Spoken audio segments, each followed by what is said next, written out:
Assalamualaikum warahmatullahi wabarakatuh. Selamat berjumpa kembali anak-anak. Kali ini saya akan menerangkan tentang pendidikan aswaja atau ahli sunnah wal jamaah atau ke-NU-an kelas 5 semester 2. Untuk itu anak-anak dipersiapkan ya buku semester 2-nya yang baru kalian dapat.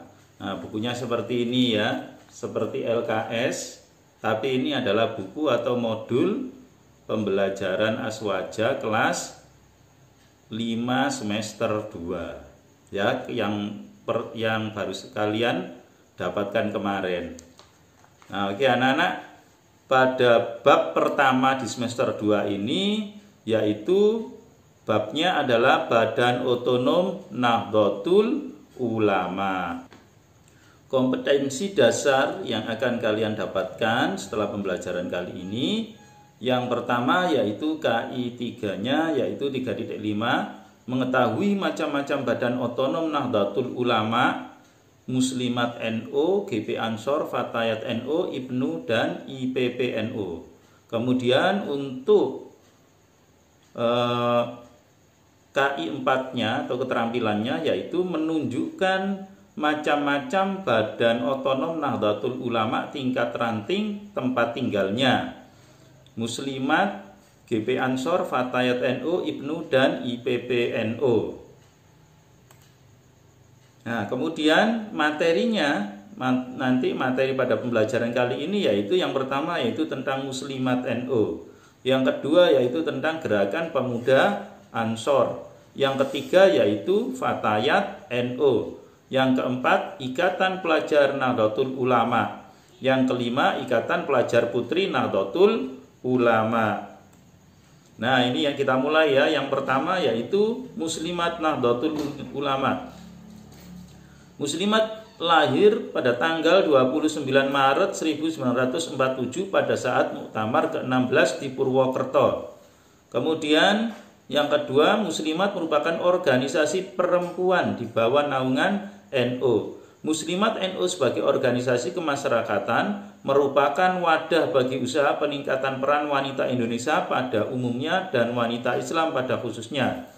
Kemudian tujuan Muslimat NU adalah yang pertama adalah mewujudkan wanita Indonesia yang sadar beragama, berbangsa dan bernegara. Kemudian yang kedua adalah mewujudkan wanita Indonesia yang berkualitas, mandiri dan bertakwa kepada Allah Subhanahu wa taala. Yang ketiga adalah mewujudkan mewujudkan wanita Indonesia yang sadar akan kewajiban dan haknya menurut ajaran Islam baik sebagai pribadi maupun sebagai anggota masyarakat. Kemudian berikutnya yaitu struktur organisasi Muslimat NU.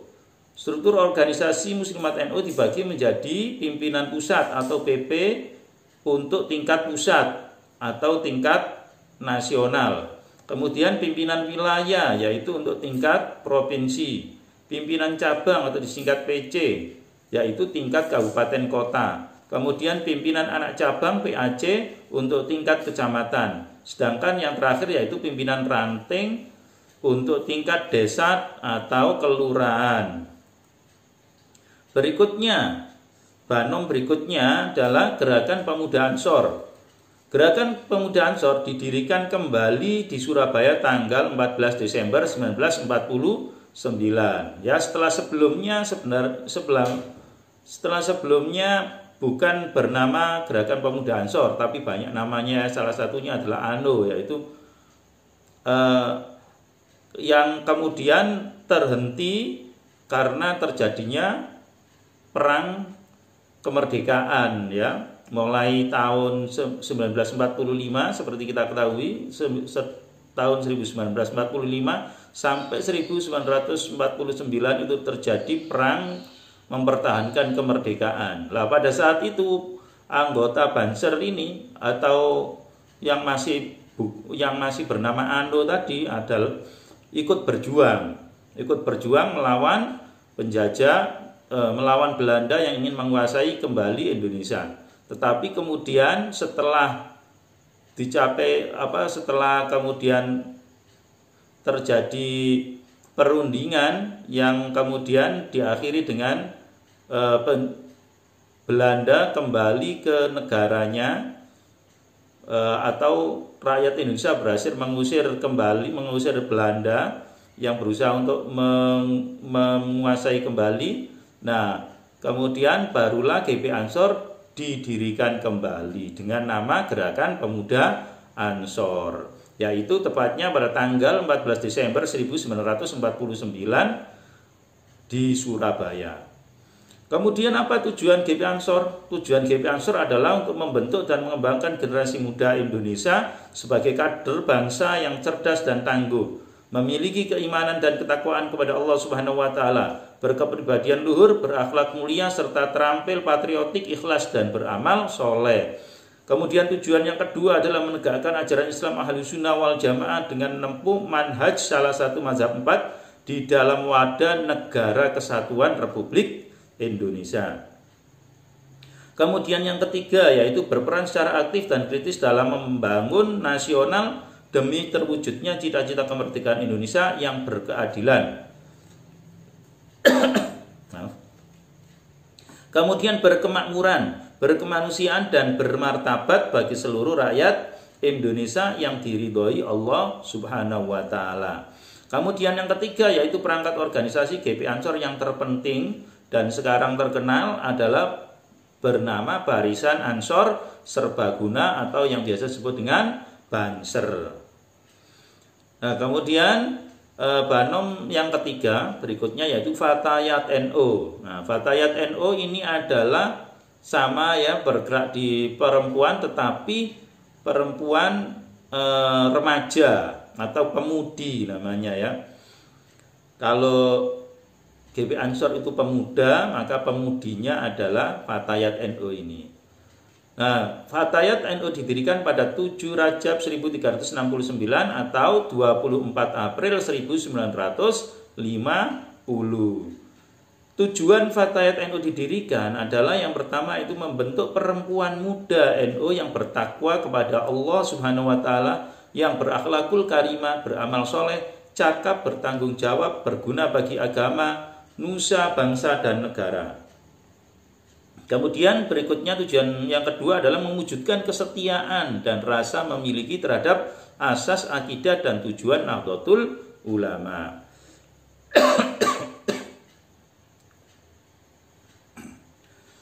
Kemudian berikutnya kepengurusan Fatayat NU.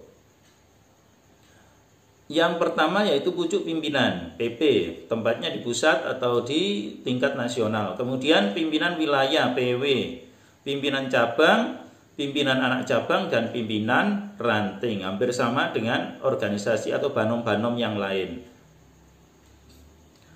Nah, berikutnya yang keempat adalah Ikatan Pelajar Nahdlatul Ulama atau biasa disebut dengan IPNU. Hari lahir Ibnu adalah tanggal 24 Februari 1954 atau bertepatan dengan 20 Jumadil Akhir 1373 Hijriah di Semarang. Jadi dilahirkan di Semarang ya. Kemudian apa fungsi dan tujuan Ibnu? Yang pertama fungsinya. Fungsi dari Ibnu adalah wadah perjuangan Ibnu dalam pendidikan dan kepelajaran. Kemudian yang kedua adalah wadah pengkaderan pelajar Nahdlatul Ulama untuk mempersiapkan kader-kader bangsa dan kepemimpinan Nahdlatul Ulama. Kemudian yang ketiga adalah wadah penguatan pelajaran NU dalam melaksanakan dan mengembangkan Islam aswaja untuk melanjutkan semangat, jiwa, dan nilai-nilai Nahdliyah. Kemudian berikutnya adalah tujuan Ibnu. Tujuan Ibnu adalah terbentuknya pelajar bangsa yang bertakwa kepada Allah Subhanahu wa taala, berilmu, berakhlak mulia, dan berwawasan kebangsaan serta bertanggung jawab atas tegak dan terlaksananya syariat Islam menurut faham Ahlus Sunnah wal Jamaah yang berdasarkan Pancasila dan Undang-Undang Dasar 1945. Nah, kemudian Banom yang terakhir adalah Ikatan Pelajar Putri Nahdlatul Ulama atau biasa disebut dengan IPPNU. Ya, yang pertama yaitu IPPNU didirikan pada tanggal 8 Rajab 1374 Masehi atau bertepatan dengan 2 Maret 1955 di Solo. Kemudian fungsi dan tujuan IPNU didirikan. Fungsi IPPNU adalah yang pertama yaitu wadah perjuangan IPPNU dalam mendirikan dan kepelajaran, dalam pendidikan dan kepelajaran. Kemudian yang kedua, wadah berhimpunnya IPPNU untuk melanjutkan nilai-nilai dan cita-cita perjuangan NU. Kemudian wadah komunikasi, interaksi dan integrasi IPPNU untuk menggalang ukhuwah Islamiyah dan mengembangkan syiar Islam Ahlussunnah wal Jamaah. Nah, kemudian yang terakhir fungsi adalah wadah kaderisasi dan keilmuan IPPNU untuk mempersiapkan kader bangsa. Nah, itu ya anak-anak materi yang bisa saya sampaikan. Nah, tentunya materinya ini sangat singkat. Nah, untuk itu kalian perlu lagi membaca sekali lagi di buku ini ya, di buku Aswaja ini kalian baca.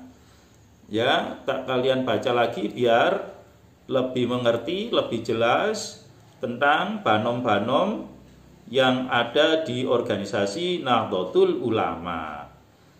Nah, anak-anak, sampai di sini pembelajaran Aswaja. Semoga berguna, bermanfaat bagi kalian semuanya. Jangan lupa tetap menjaga protokol kesehatan dan tetap semangat. Wassalamualaikum warahmatullahi wabarakatuh.